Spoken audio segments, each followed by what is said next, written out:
I surmise that it is possible, probable, that the great empires of history have always been quite dumb and dull. The Inca with their Atahualpa, the US and their Trump, Rome and their Praetorians and Caligulas. Did the trains run on time?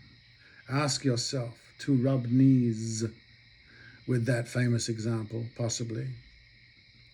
Did the British Empire rule waves, and to what purpose? I've read a middling amount about Alexander's empire, Cyrus, Caesar, and more recently one centered in the US, and there is a disconnect. The stories of the historical empires makes one imagine a glow surrounded them. They usually hinge upon a golden age, the Greek, the Renaissance, the Elizabethan, and now I hear the current one is declining from a height I was around to experience, but I didn't feel nothing.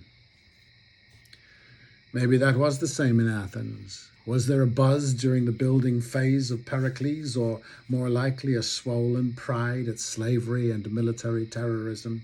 In retrospect, we glorify Socrates, I certainly do, who the empire condemned. To be took in by the great advertising campaigns of the historians, to be urged to join the ranks on each new military adventure because our glorious ancestors call us to it, is very clever.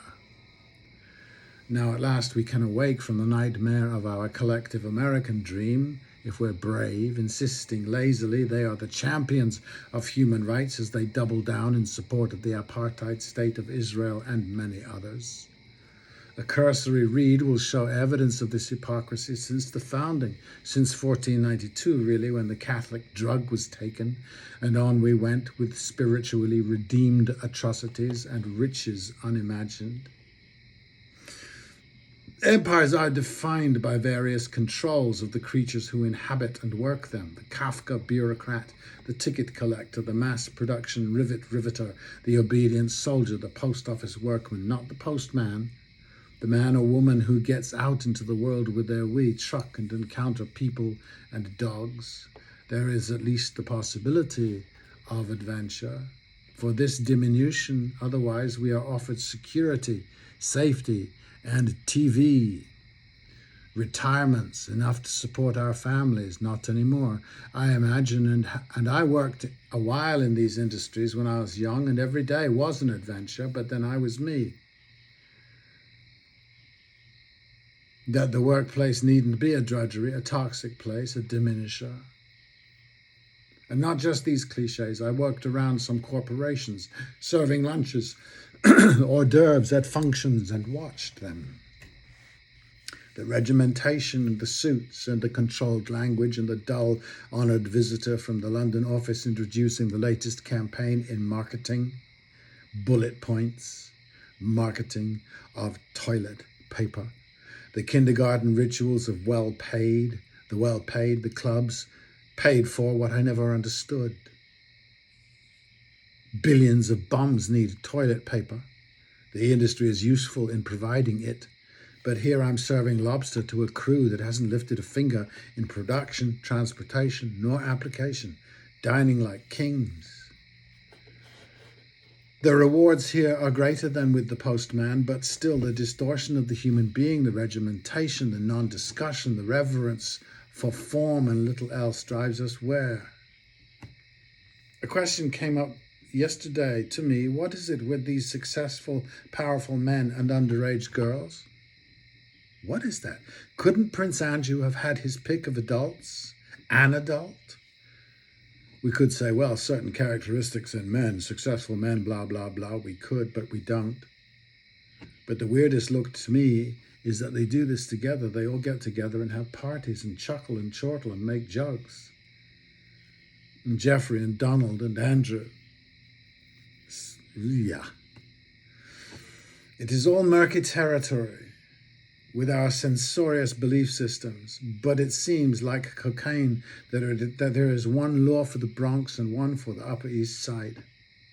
Didn't the patriarchs sleep with their daughters and have a dozen wives? I think it is all really that these cults create men with deep, deep power issues. Unfixable. The old empires were steeped in religion. They are codependent, that is, and promising heaven to the beat upon was a rare stroke of cynical genius. Don't worry, slaves, it's all coming after you die. They say they live in hope. Well, we can sure use that one. Our need of stories that makes us look good, a huge industry since forever in empires, makes cowards and idiots of most of us. There may have been serious genius at the beginning, but Cyrus will become Xerxes. Lincoln will become you-know-who. Take your pick. My point is flawed. How? I am reciting and talking about individuals. That is how we do it. We don't go to see Denmark when princes were important. If Mamdani is elected, we won't imagine it as the time that New York changed. We will insist that Bernie did a thing, then failed us. We will not think that we created him, then lost our nerve. The preoccupation of the us is understood as narcissistic. Tell me I'm pretty, tell me I'm good. Tell us we are better than they are, at least as we struggle with meaninglessness. To be better than they are has become our meaning, and it is meaningless. This is the crisis right now, our Judeo-Christian thing we have insisted is the best ever. Our identity is shattering in prime time. Some of us deny it. Some of us blame somebody, Trump, Netanyahu. A few of us saw it coming, have seen it lurking since Hiroshima or 1619. The lipstick factory has been working overtime since 1492, and we knew in our bones. Our heroes insisted in the face of overwhelming evidence that we were living up to standards established by psychotics we call patriarchs. Ayatollahs all, but again, they are not examined. To be honest, the titans of my time, Dr. King, Malcolm X, Mandela, never said a thing we didn't already know. We knew it. Fred Hampton never said a thing that hadn't been heard in our inner dialogue. We failed to act because it was easier to not hear them. Lose the name of action. To refuse to admit that for you to win, for the we that the you belongs to win, somebody has to lose. The days when this imperative had us in its narcotic grip are over. Nationalism is now like drinking what is left in the cups of those who went home long ago. It is a stale and borrowed compulsion that no longer serves us, the last refuge to which the scoundrel clings. It is what our endless daddies insisted had meaning, but you might have asked, then why doesn't it work for you, Dad? Why should I follow you where you lead, except I'm coerced to belong? My culture, my religion has retarded all my possibilities, and still you say it is the best. For you may be in your shallowness, shallow, your eternal state of being. I did ponder when Ted Cruz told Tucker Carlson that if he blessed Israel, he'd be blessed. It was more hope than conviction.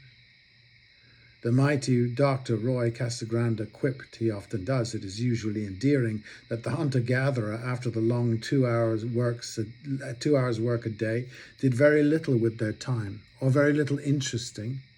They are said to have danced, sung, contemplated, talked, and no doubt hung out with the children, painted the walls of caves with an artistry not found again for 30,000 years. The ones alive today, the Bushmen, do not seem to be the dullards we imagine ourselves were we so lightly employed. They seem rather alive, alert, interested and interesting, listening to birds and understanding them. In fact, we might want to revise our disdain of our underemployed, remove envy and our judgment, and wonder why the fully employed can't wait to get to their couches at night and absorb the idiocy we call life.